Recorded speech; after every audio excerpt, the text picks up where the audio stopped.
It's just video. Just video. Maggie, Yes. what brings you here? Oh, too many cognac. But it's true. It's true. A friend of mine, he was here in Thailand and he met a woman. And when he came back to Germany, he was saying, I have to go back to Thailand. It's the woman of my life, you know. And I was saying to him, you know, you will not marry any woman I don't know before. And so this was my reason to go to Thailand. But then, when I was here, something touched me. And I felt I would like to know what this is. It's something special. And so short after I came here, I asked the tour guides, how can I stay longer, as the visa was that time, 40 years ago, Yes. was not like today. And I don't know, they said. So, and then once we came to a monastery with caves. Caves is like in the mountain you have a cave like this. But this was, I don't know, I cannot explain it. And there I saw a white person. And I was like, who is this? This is a nun of the monastery. And immediately, without any thinking, I said, this is what I want. So from this time, I asked, where can I stay in a monastery? I don't know, each person told me. And so in the end, I gave up, but I made the decision I want to stay in a monastery for half a year. And with this decision, I went back to Germany.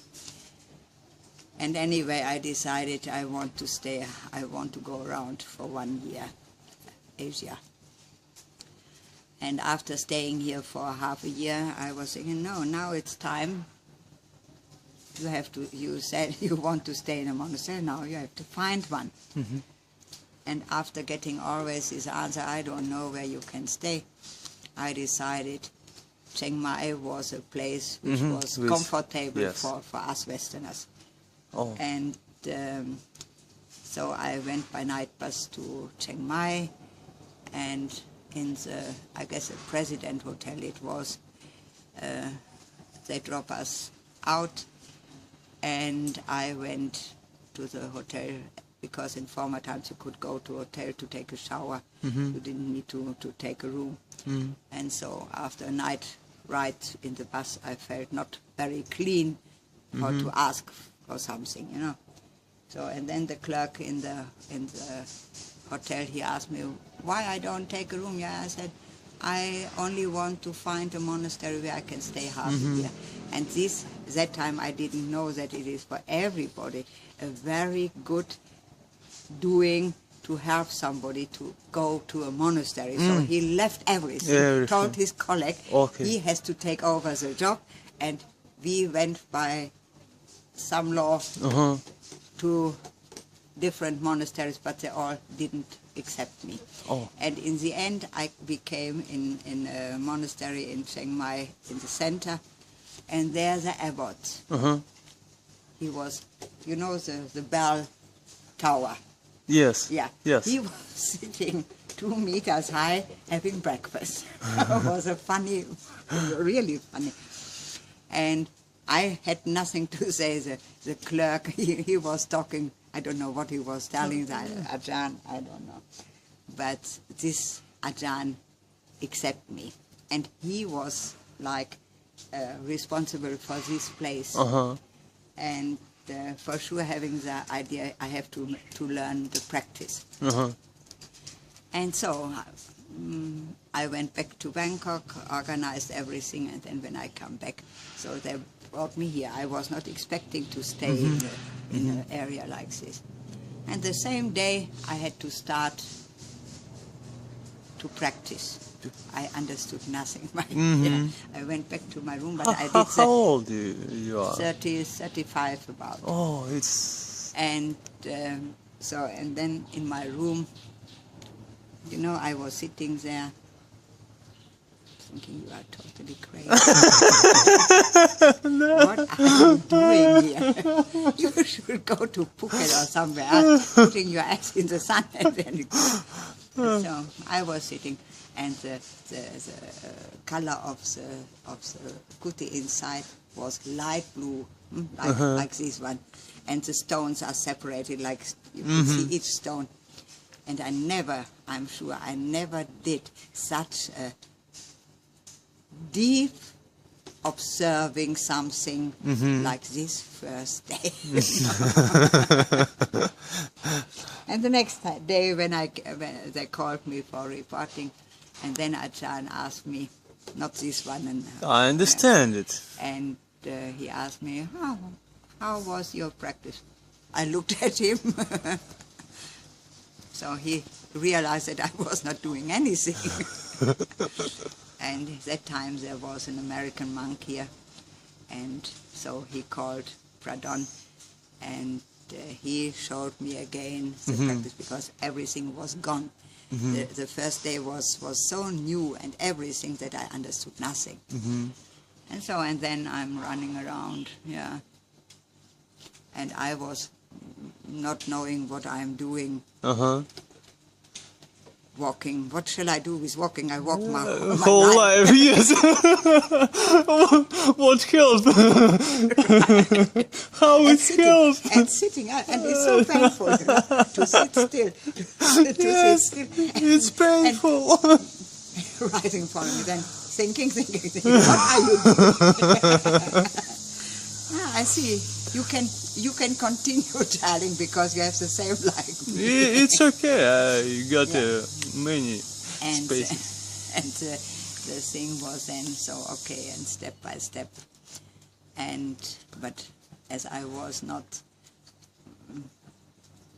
falling in the practice because of this. What I'm doing? What shall I do? I couldn't enter the practice. I was doing it, but I don't feel it. Right. Don't understand it. Right. And so then, after the determination, which was no problem for me no at all, problem. no problem Oh, at all. it's no problem at all. It's all this talking. But the people listen to talking. This is something, and they don't get the experience by themselves. They believe others. And but then I went to the teacher, and he asked me, was you successful? And I told him what I was expecting to realize. No, not to realize, like when you go for something special, you know? Yes. The event. Yes. Yeah, so I was waiting for a special event. Special event. Because in my thinking, I should get something, but yes. what? So suddenly the Indian fakir, you know fakir? No, Indian, but I could see the fakir is like from the religious guru and whatever. Oh, I understand it. And if they are well done in concentration, they are able, I heard, I was not sure if it is true, but to lift at least 1 meter from the ground. So I was waiting 3 days. When you start flying. I tried, but it was not working. And when I told this to the teacher, he said, you are like an unripe fruit on the tree. This was making me really angry. How can he say I am like an unripe fruit? Yes. This is, you know, we are in the West, we are So prideful. right. And now I get this, I'm Yes. unripe fruit on the Yes. tree. How we can. Okay. And so, but anyway, at first I was happy that it was done, you know. Yeah, I know. I could I start, done it I could today. start to learn about monastery life and all this. And then, but this word was working on me. And that time I didn't know that there is a retreat or something, that I can do the practice again, or all this I didn't know. Oh. No, there was no information about this. And so after a while, people came, not many that time, maybe 1 or 2 a month, And like one doctor, she came from America, and she was, I prepared myself for 1 year to come to learn the meditation. No, and after 2 or 3 days, gone. Go. And I was surprised, and I was thinking, what is going on? And this made me interesting what I'm doing here, or what is the purpose. Even then I didn't understand it, but I became interested. That means I was looking at my own practice, not outside. No, outside, yes. So I looked about my own walking and everything. And I was for sure smoking. And one day I saw somebody walking around with a plastered arm. I was shocked. I was thinking, how can I make a cigarette when I have a plastered? I cannot do anything. That time even the matches, when you look at them, they're so I tried, how can I do with the left hand to light a cigarette and to open a packet and all this, you know. So I was sitting there, the hand on the back. It took more than half a day. No. Because if you are right hand and you have to open the cigarette box is not the problem. It takes a little bit, but it is not a problem. And to open and to take by heat the cigarette out of the box after tuk, tuk, tuk, tuk. But then, how to light a match on a very facile way of wood, like first to open the matchbox. And so many times the match, it was too strong, and choop, all the matches. Then I had to collect them, put them back into the matchbox. So you can imagine. You practice. Yes. You turn it into practice. Right. But the thing is that after a while, I learned this experience teach me what is the purpose of acknowledging.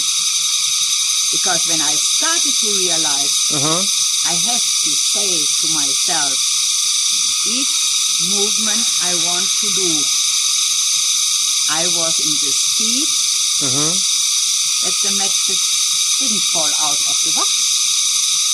I could pick out one, and finally I could light one with just took.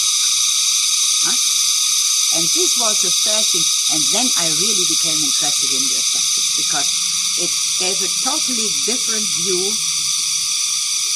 to my doing, to realize, like, in what kind of rush we take things from outside. Yes, it's right. Even when we speak and you are for a moment thinking of something else, our talking gets a gap. And we are putting things together which don't belong together anymore. This is the problem.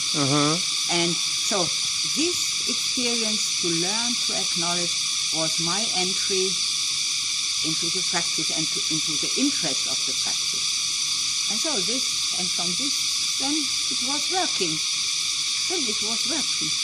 And I'm happy about it. But anyway, when I went back, this stubborn mind, as I know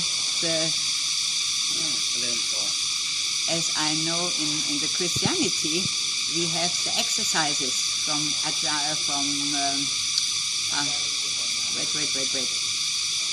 Ignatius from Loyola, the Jesuit, the founder of the Jesuits. I don't know if you know about it, doesn't matter. But he started with exercises.